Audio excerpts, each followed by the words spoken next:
Now, you could imagine a form of the desire fulfillment theory that just like adds a requirement that you need to be sentient or phenomenally conscious as a kind of self-standing supplementary restriction.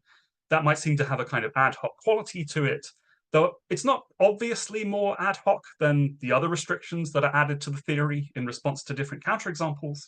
Nonetheless, I'm going to set aside that kind of view, and instead I'm going to focus on a proposal for adding bells and whistles to the desire fulfillment theory that was put forward by Wayne Sumner and Chris Heathwood, quite independent of these more recent debates about the relationship between consciousness, welfare subjectivity, and moral standing. So I'm going to set out and explain, I'm going to set out their proposal and explain my own preferred interpretation of the dichotomy on which it relies. And then in the next section of the talk, I'll return to the subject of phenomenal consciousness. So in a nutshell, Sumner and Heathwood argue that in order to develop a plausible desire fulfillment theory of welfare, we have to distinguish between two different senses of desire. So in one sense, a person can be understood as desiring something just in case they are motivated to bring it about, with no restriction on the possible range of reasons, if any, that they might have for trying to achieve a given outcome. So we can call this behavioral desire. And this is arguably the standard way in which desire is understood in the analytic philosophy of mind, but it's certainly not the only conception of desire that's available to us. So note, for example, that when desire is understood in this behavioral sense, it is impossible for a person to voluntarily choose to do something that they don't want to do. But nonetheless, people do often describe themselves as acting in this way. It's not just people, it's also US presidents. So former President George Herbert Walker Bush described agreeing to some demands made by the Democratic leadership as follows. He says, "I didn't want to, but I felt I had to get this deficit down." So clearly Bush must have in mind a different sense of want than is captured by the merely behavioral interpretation. So what is this other sense? Well, according to Sumner, there is a different sense of want on which wanting something requires finding the prospect of it pleasing or agreeable, or welcoming the opportunity to do it, or looking forward to it with gusto or enthusiasm. And I take it Bush did not feel that way about compromising with his political opponents. So let's call the sort of attitude that Bush was missing attitudinal desire. So Sumner and Heathwood both argue that it's only attitudinal desire whose fulfillment is a plausible candidate for making a person better off. Mere behavioral desire does not suffice. Heathwood makes an especially strong case, showing that this hypothesis allows us to respond to a variety of examples that can otherwise seem to pose quite serious challenges to the desire fulfillment theory of welfare. For example, it avoids the results that people we would naturally describe as sacrificing their own self-interest turn out to do no such thing because they do what they most strongly desire to do.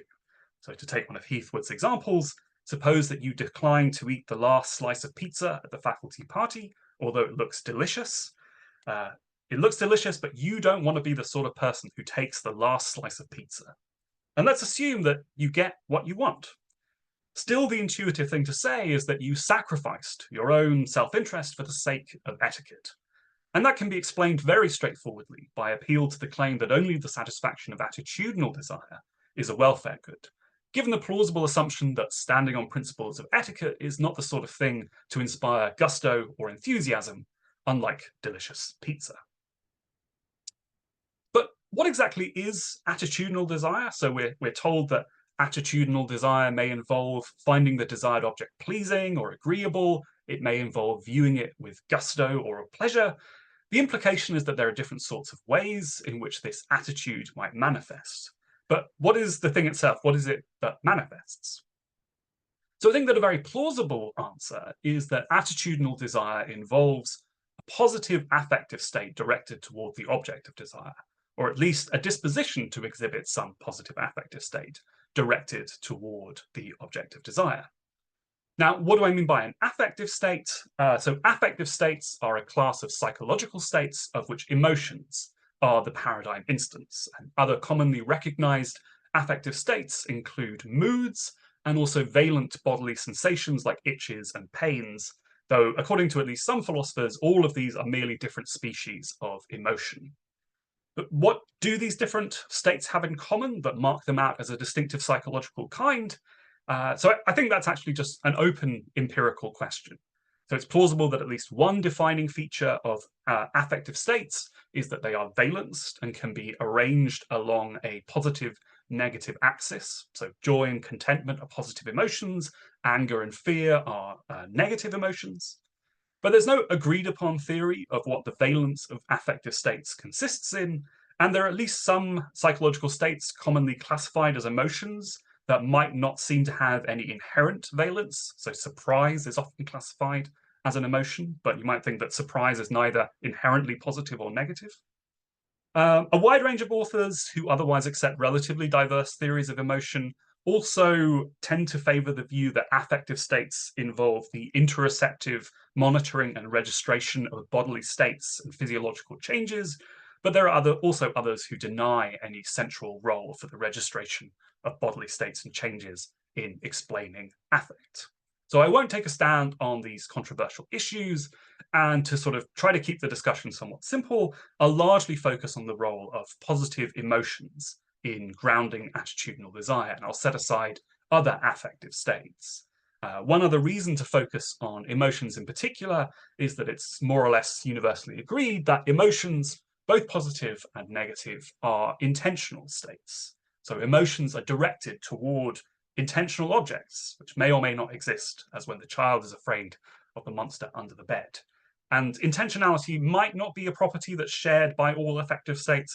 It's at least somewhat philosophically controversial. So Nussbaum has argued that moods differ from emotions precisely in that moods lack an intentional object. If so, moods are not the sort of thing that can be directed toward objects of desire and thereby ground attitudinal desire. Pains and itches have also struck a number of philosophers, including people like Rorty and Searle, as lacking in intentional content, although I think that view is quite widely rejected now. Okay, so I take it that this hypothesis that attitudinal desire involves a disposition to exhibit some positive affective state directed toward the object of desire is pretty plausible on its face. It also explains why attitudinal desire can manifest in the wide variety of different ways that are noted by Sumner and by Heathwood. So as I've already mentioned, affective states come in many different varieties, and positive emotions themselves arguably differ quite a bit in their degree of valence, their sort of level of arousal, their characteristic mode of expression in thought, experience, and action, as can be seen by comparing positive emotions like joy, contentment, and awe. This proposal also lends itself very naturally, or fits in very naturally with a plausible idea for developing a desire-based theory of ill-being, that is, a theory of what makes someone's life go badly for them. So some lives are not merely devoid of good things, but filled up with things that are bad in and of themselves. And there's a question about what account the desire-fulfillment theory of welfare can give of these potential bads. And a natural idea, explored by a number of different authors, is to posit an attitude, often called aversion, which is the opposite of desire. So when the state of affairs that is the object of this negative attitude obtains, we think of that as bad in itself for the desirer or the individual, just as it is good in and of itself for the individual when some desired state of affairs obtains. Now, it's unclear how you construct a theory of aversion in terms of behavioral desire, but this proposal for how to understand the nature of attitudinal desire suggests a very natural account of what it is to have an aversion. As I noted, one of the hallmarks of affective states is that they are valenced and can be arranged along a positive-negative axis.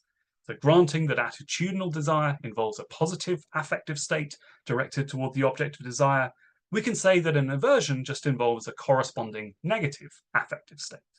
Now, admittedly, that doesn't get us very far. As I've already noted, it's sort of an open question what exactly the valence of affective states consists in. What is it that makes some emotions positive and others negative? The current suggestion is just that we can pass the buck to theorists of emotion, explaining the opposing valence of desire and aversion in whatever terms best explain the nature of emotional valence. So we started off with something like the following idea. Suppose desire fulfillment is a welfare good. Desires arguably need not be conscious or even potentially conscious. it seems to follow that the capacity for phenomenal consciousness is unnecessary for being a welfare subject. Based on the discussion so far, I think we have good reason to worry that that argument trades on a fallacy of ambiguity. So this claim that desire has no essential connection to consciousness seems plausible if by desire we mean behavioral desire. But it's not especially plausible that the satisfaction of merely behavioral desires is a welfare good. On the other hand, the claim that desires needn't be conscious or potentially conscious is arguably much less plausible if by desire we mean attitudinal desire.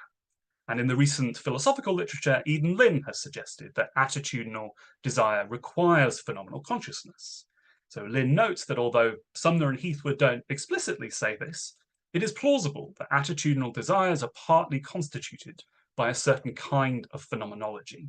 To desire something in the attitudinal sense is, among other things, to feel a certain way about it. And my proposal here is obviously very similar. I claim attitudinal desire should be understood as involving a disposition to exhibit some positive affective state directed toward the object of desire. And to have a positive affective state, especially a positive emotion, is naturally described as to feel a certain way about something, namely to feel positively about it. And it's also highly intuitive to many people to suppose that there's some kind of necessary connection between emotion and phenomenal consciousness. So we might think that the way an emotion colors phenomenal consciousness is essential to it. Perhaps it even exhausts its nature. William James can be understood as taking something like that view. Even as big a fan of the unconscious as Sigmund Freud writes that for emotions, feelings, and affects to be unconscious would be quite out of the question. Nonetheless, the view that emotions have to be consciously experienced is one that now I think has many detractors among contemporary philosophers, psychologists, and neuroscientists. So if the defining feature of attitudinal desire is the involvement of positive affect, then I think the relationship between attitudinal desire and phenomenal consciousness is likely to be a lot more contested than Lin suggests in that passage I quoted earlier. But why think that emotions and other affective states can occur without phenomenal consciousness? So the strongest case for thinking this would arguably take the form of a successful psychological theory that identified emotion with some psychological kind whose extension cross-cuts the distinction between conscious and unconscious mental processing. Now, we have theories that make that kind of identification, though I think their success is open to debate. So, for example, Jesse Prinz has outlined a theory of emotions as embodied appraisals and noted that the functions that are associated with emotional processing on this view are not intrinsically bound to consciousness. So on Prinz's view, emotions are mental states that register physiological responses like changes in heart rate or in blood flow.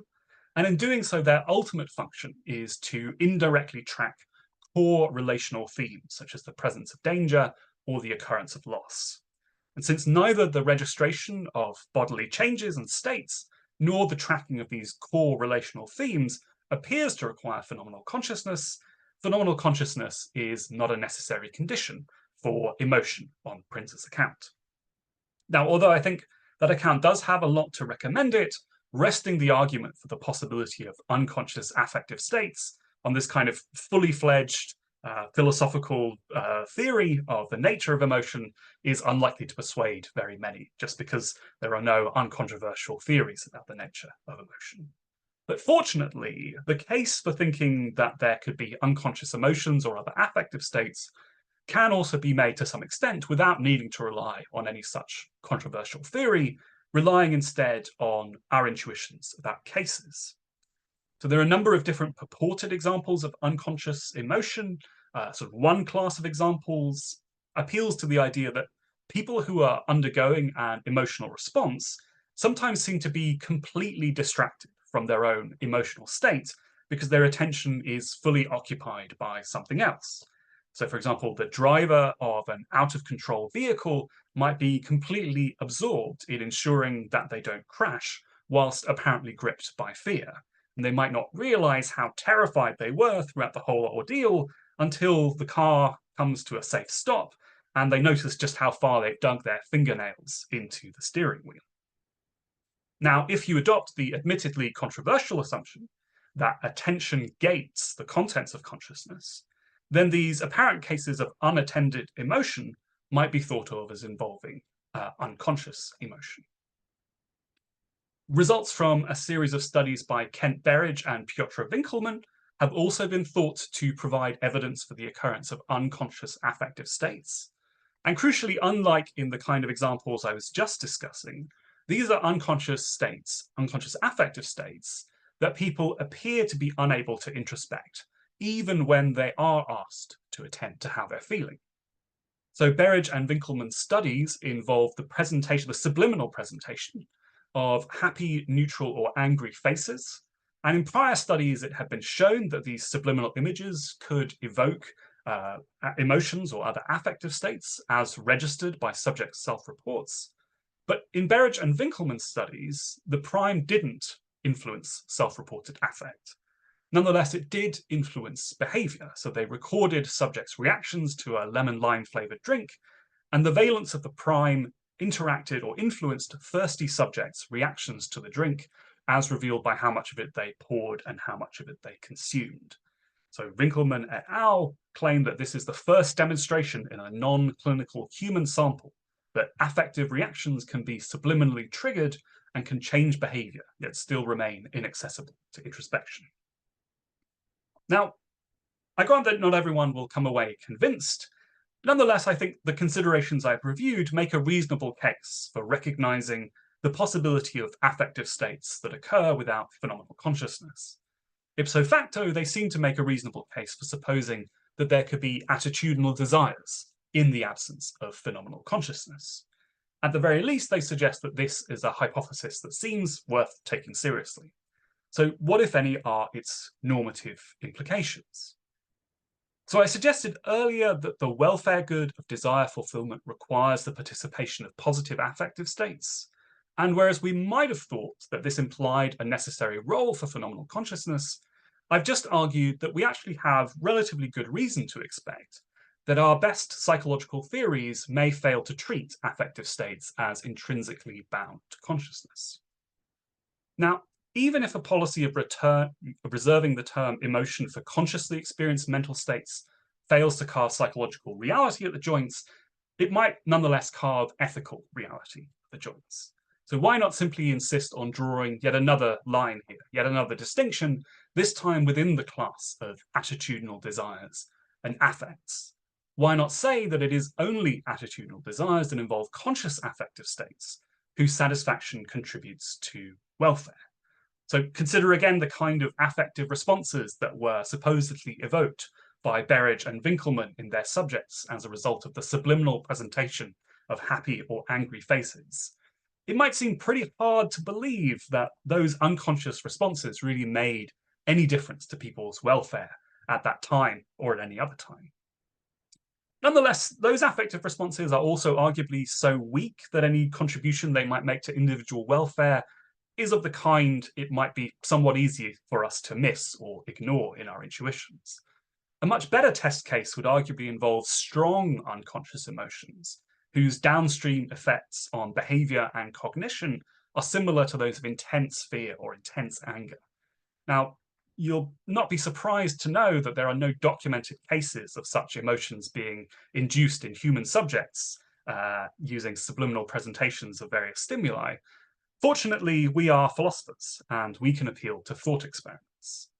So in particular, I'll appeal to the following hypothetical case introduced by Shelley Kagan. So imagine that in the distant future, we discover on another planet that there exists a civilization of robots. And according to our very best scientific theories, those robots do not have phenomenal consciousness.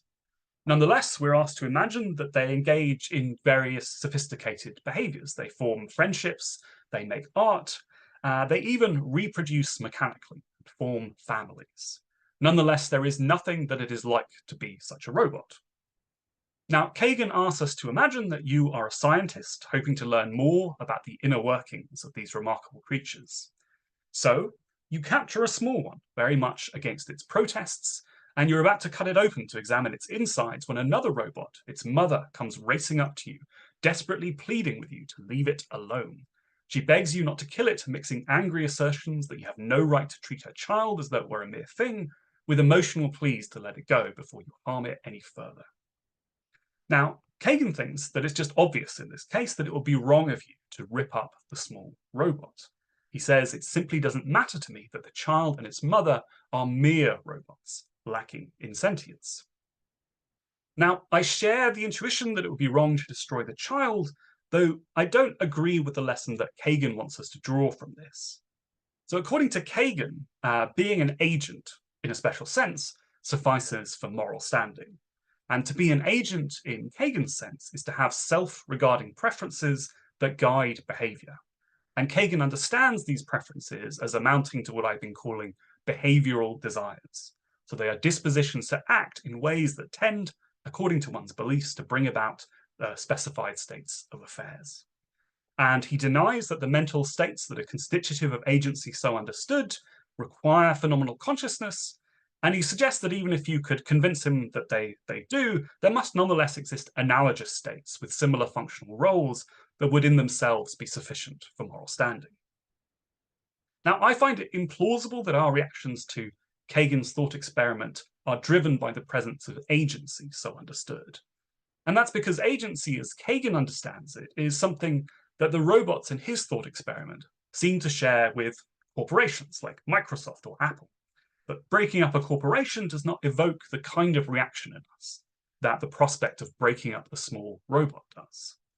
So what does the work in the thought experiment, I think, is much more likely to be the attribution to these robots of a kind of mental state that corporations saliently lack, namely emotion. But what really grabs us, I think, is the fact that the child protests, that the mother pleads desperately, and that she makes angry assertions. So if we're willing to take our intuitions about this case at face value, I think the conclusion it most naturally suggests is that agency infused with emotion suffices for moral standing, even in the absence of a capacity for phenomenal consciousness. And that's exactly what we should expect if desires backed by unconscious affective states can participate in the welfare good of desire fulfillment, given the other assumptions that we've taken on board. Now, I do concede that we should be cautious in relying on our intuitions about this case. It's very natural to worry about our ability to form a coherent picture of what's supposed to be going on, given that we're supposed to be thinking both that the robots in the thought experiment lack phenomenal consciousness and that they undergo strong emotions. After all, we intuitively associate emotion with conscious feelings. So I think that's a perfectly reasonable worry to have, and for that reason, I think it would be a mistake to put very much weight on our intuitive responses to Kagan's thought experiment, but that's not the same as giving them no weight at all. And for reasons I sketched earlier, Kagan's thought experiment may be the best we can do in constructing a sort of crucial test of the intuitive plausibility of the claim that desires, when backed by unconscious affective states, can nonetheless suffice for welfare subjectivity and/or moral standing, even in the absence of phenomenal consciousness. So I think reflecting on that case suggests no reason to complicate our theory by distinguishing among the welfare significance of attitudinal desires in the way that was proposed at the start of this section of the talk. And it gives us, I think, some positive reason, beyond considerations of mere parsimony, to insist that that more complex theory is actually unlikely to be correct. There is a different kind of thought experiment that may be thought to challenge the necessity of affective states for moral standing. So in recent work, David Chalmers has asked us to imagine what he calls philosophical Vulcans, or P-Vulcans for short. So these are supposed to be conscious creatures that are very much like you and me, except that they aren't sentient in the narrow sense. And so they experience no pleasure or pain, no pleasantness or unpleasantness. They're nonetheless imagined as having serious intellectual and moral goals, but they take no pleasure in achieving those goals, and they experience no felt unpleasantness at their frustration. So Chalmers appeals to these P-Vulcans to challenge Singer's claim that moral standing requires sentience. Chalmers notes that if standing requires sentience, it would seem to follow that it's permissible to kill arbitrarily many P-Vulcans in order to provide arbitrarily small benefits to sentient individuals. but intuitively that would be monstrous. Now, p-Vulcans may also seem to challenge the view developed in this paper, that if only desires that are associated with positive affective states contribute toward the good of desire fulfillment, which is the only welfare good, it might seem to follow that p-Vulcans are not welfare subjects relative to this form of the desire fulfillment theory. And if being a welfare subject is necessary for moral standing, it follows that p-Vulcans lack moral standing. Now, in response, I think we can say a number of things. On the one hand, we can deny the assumption that the absence of felt pleasantness or unpleasantness entails the absence of affect. That entailment is likely to strike us as plausible insofar as we think of the valence property of an affective state as consisting in its felt pleasantness or unpleasantness. But I think there are good reasons to reject this kind of hedonic theory of valence. Most obviously, if we do grant the possibility of unconscious affective states, well, that immediately rules out the hypothesis that hedonic experience is a necessary ingredient in affective states. I also think it's plausible that the hedonic quality of an emotional experience can sometimes be the inverse of the valence of the emotion itself, given that people seem to enjoy horror movies and other forms of art that are intended to evoke negative emotions. Now, it's possible that this sort of understates the challenge that p-Vulcans are supposed to pose. Maybe p-Vulcans should be imagined not as undergoing experiences that involve all of the same physiological, experiential, and cognitive perturbations that are associated with joy or anger in us, except for the absence of any felt pleasantness or unpleasantness. Maybe we should instead imagine p-Vulcans as completely devoid of all vestiges of affect.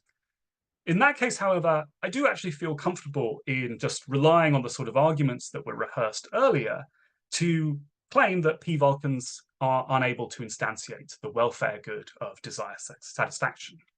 But that needn't commit us to the view that p-Vulcans can be permissibly killed without justification. We can instead drop the assumption that desire fulfillment is the only welfare good. Alternatively, we can drop the assumption shared by Singer and by Chalmers that welfare subjectivity is necessary for moral standing. It may be that something in the psychological profile of the Vulcan, including the crucial property of phenomenal consciousness, entitles them to some kind of moral respect, even if they can't be benefited or harmed. All right, so I'll just go through I'll just give a sort of recap of what I've argued and then talk about some implications. So the involvement of positive affect seems to be crucial for the desire element in the welfare good of desire fulfillment, which is the one and only welfare good, according to the desire fulfillment theory. Since the view that affective states necessarily involve conscious feelings is one that comes naturally to us, it's to be expected that we would assume that consciousness is necessary for being a welfare subject, if this theory is correct. Nonetheless, the relationship between consciousness and affect is contested. And I think it's reasonable to give at least modest credence to the view that emotional states are not inherently bound to consciousness, and that the occurrence of a sentimental mental life would nonetheless suffice for welfare subjectivity and moral standing, even in the absence of phenomenal consciousness. I think we should be a good deal more confident that the involvement of something like positive emotion is indeed a necessary condition for the desiderative component in the welfare good of desire fulfillment. Now, if something like this package of claims is correct, then our concern for the welfare of non-human animals needn't hinge on the question of whether or not they have phenomenal consciousness. And if we do grant the possibility of unconscious emotion, then it seems to be an open possibility that some animals might not be conscious, but might nonetheless be capable of emotions like fear or anxiety. So we can have only limited confidence that fruit flies are conscious. Nonetheless, there is evidence indicative of the occurrence of emotion-like states in Drosophila. So repeated presentation of a stimulus that simulates the approach of an aerial predator is able to induce persistent, scalable states of defensive arousal and threat in flies. And it's also been found that flies are more willing to explore open arenas that they otherwise avoid following the administration of diazepam, a well-known anxiolytic drug. On the other hand, the hypothesis that affective states are necessary for the good of desire fulfillment may pose obstacles to attributions of this welfare good to certain kinds of AI systems. So large language models like OpenAI's ChatGPT have obviously catapulted AI into public consciousness, stimulating renewed interest among philosophers in the question of what it takes for a digital system to be conscious and to qualify as a welfare subject. And although large language models have found applications in robotics, they are typically disembodied systems. In this respect, they are arguably quite unlike human minds. As I hinted at previously, there are a range of different theories of emotion that converge on the idea that emotions essentially involve something like interoceptive registrations of bodily states and physiological changes. So it's not only William James, Jesse Prinz, Antonio Damasio, in Lazarus's development of the appraisal theory of emotion, the physiological changes that are associated with emotion are said to be what gives emotions their heat and sets them apart from cold cognitions. In Lisa Feldman Barrett's constructivist theory of emotion, emotion categories are concepts whose function is to interpret somatic states that are registered interoceptively. Now, if affective states, like emotions, essentially involve these interoceptive registrations of bodily states and physiological changes, and positive emotions are necessary for attitudinal desire, then it follows that AI systems would need to engage in something like the interoceptive monitoring of apparent internal physical states if they were to instantiate the welfare good of desire fulfillment. And that might potentially restrict attributions of that welfare good to future AI systems that retain the disembodied character of large language models like ChatGPT. And that's all I have. Thank you very much for listening. Great, thank you so much for that. So Q&A, yeah, please put your hand up on Zoom, and I will call on you. 1 second. Let's start with James. Cool. Hi, thanks a lot for the talk. I really liked it. So I have a question about this study with smiley faces. It's possible that I didn't fully get it, but so here's my thought. So as I understand it, the idea was that there were these subliminal smiley faces, and then that didn't affect people's self-reports of affect, right? And that's then taken to be evidence that there's affect without consciousness. My thought is just sort of, why shouldn't we instead think that people are just bad at noticing small differences in affect rather than saying, I mean, that seems like a much less controversial claim than, well, therefore, there are totally unconscious affective states. So yeah, I'm wondering what you think about something like that. Yeah, I mean, I definitely think that's a legitimate concern to have. I guess, I mean, one slight worry about that sort of concern is that you might think it could, in principle, be applied to sort of any studies that involve attempts to assess what people are and aren't conscious of. So, in some sense, similarly, if you flash a visual stimulus at people for a very, very brief amount of time or something like that, yeah, then there's always some kind of doubt that perhaps they did see something very faintly or something like that, so faint that their introspective powers aren't able to pick up on it or something like that. So yeah, I mean, I think to some extent that's always a worry, but it's perhaps a worry that would it sort of doom the entire field of the sort of scientific study of consciousness, unless maybe you think that there's something particular about emotion or affect or something like that that would make it especially implausible that affects should be unconscious. But I mean, it is, I think similarly true that it was probably at one time very surprising to people that there could be, vision without conscious experience or something like that. And this might just be the next phase of that sort of gradual unrolling, where we realize that more and more of what we thought the mind could only do consciously might nonetheless be capable of being processed unconsciously.